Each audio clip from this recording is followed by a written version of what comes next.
সম্মানিত ভিউয়ার্স, আসসালামু আলাইকুম।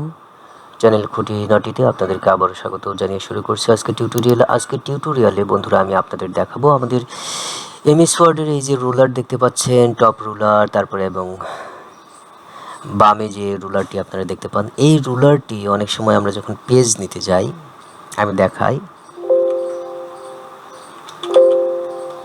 আমরা যখন পেজ নিতে যাই বন্ধুরা,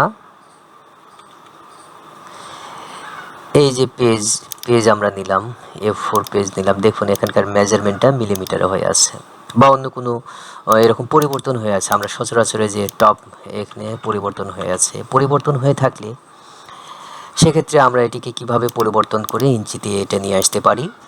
কখনো পয়েন্টে থাকতে পারে, কখনো মিলিমিটারে থাকতে পারে, সেন্টিমিটার থাকতে পারে, পয়েন্টে থাকতে পারে, পিক্সেলে থাকতে পারে, এটা বিভিন্ন রকম থাকতে পারে। তো সেক্ষেত্রে আমরা এটিকে কিভাবে পরিবর্তন করব, চলুন দেখে আসি কিভাবে আমরা এই মার্জিনের বা মেজারমেন্টের কে পরিবর্তন করব ইঞ্চিতে।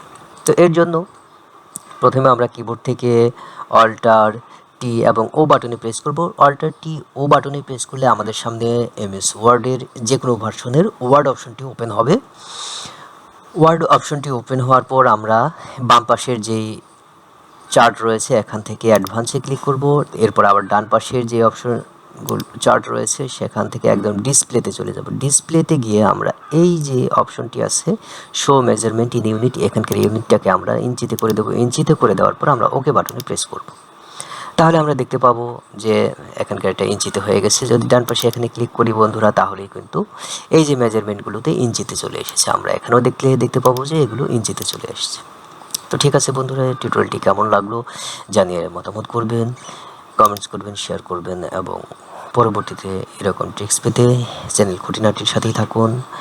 তো ধন্যবাদ সবাইকে।